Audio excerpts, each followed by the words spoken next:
Crystal, and I am helping my friend Susanne spread the word about her exceptional exit plan. Saturday, February 29th, 2020. What a difference a single week can make. I did not have my scheduled chemotherapy last Friday because of the deep wound that had opened near my tailbone. Yesterday was my scheduled rest from chemotherapy week, and this morning my older daughter told me she does not think she is hitting bone anymore when cleaning the deep wound. One of the other wounds that was looking a little worse for wear is starting to heal.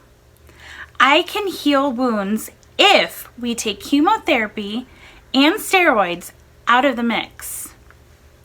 It is nice to get good medical news for a change. Next week, I will probably not be a little depressed when I come home from my wound care appointment. Woohoo! Life is looking up. I really wanted to have my chemotherapy break during the summer, but this may not be the best time for my mental health. The obvious downward trajectory my wounds have been taking has been very disheartening, even for me. I have been trying to work on my tone of voice lately. I record most of my 7-year-old's, Mika, YouTube videos and frequently give her direction. As I have been watching these videos to edit them, I have noticed my tone when I direct her sounds harsher than I intend it to be. Since I have been making an effort to monitor my tone, I hear far fewer cringe-worthy directions coming out of my mouth than before. Last night, Mika had a meltdown and started crying uncontrollably.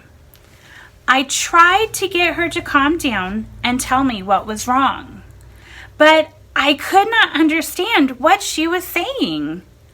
I kept telling her to quit crying so I could understand her. It was probably 5 minutes before I understood she was upset because she had placed some clay figures a friend from school had made for her in a resealable plastic bag, and they had gotten squished. Mika started ranting about how we could never use plastic bags again. And when I tried to reason with her, she stomped upstairs crying. When Mika got upstairs, her dad asked her, "What is wrong?" And I listened to him do exactly what I had just done.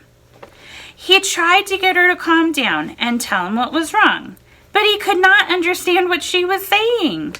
He kept telling her to quit crying so he could understand her. As I listened to him interact with Mika, I realized we were both making a huge mistake. After finally talking with her dad, Mika went to her room to cry some more. About 20 minutes later, I called Mika down to me. I apologized to Mika for escalating the situation. I told her that instead of trying to get her to tell me what was wrong while she was still upset, I should have sent her to her room to cry it out and then talk to her about it. We decided Mika could keep her clay creations in a bucket going forward, and we could still use reusable plastic bags for other items in the house. Sometimes you need to hear what you say out loud to understand how wrong it is. Mika and I will still probably clash until the day I die because she does not understand that you do not get to play 24 hours a day.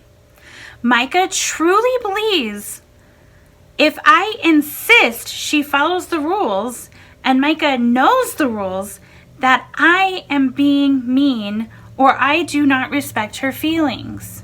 Mika cannot grasp the concept that enforcing the rules is not punishment. It is expected behavior. I am sure it was much easier to be a parent of a young child when my parents did it. My first 2 children were much easier to communicate with at this age. I do not know if it is Mika's personality, my age, awareness, the prevalence of technology, or all 4, but I worry about Mika's mental health much more than I did for her brother and sister. My piece of advice to you is to give your children time to cry without being mean. I told both my older children, "Crybabies, go to bed," and sent them to their rooms when they cried as children. I do sometimes send Mika to her room to cry, but I tell her to cry it out. I get the same result without demeaning her. Thank you. Have a great day.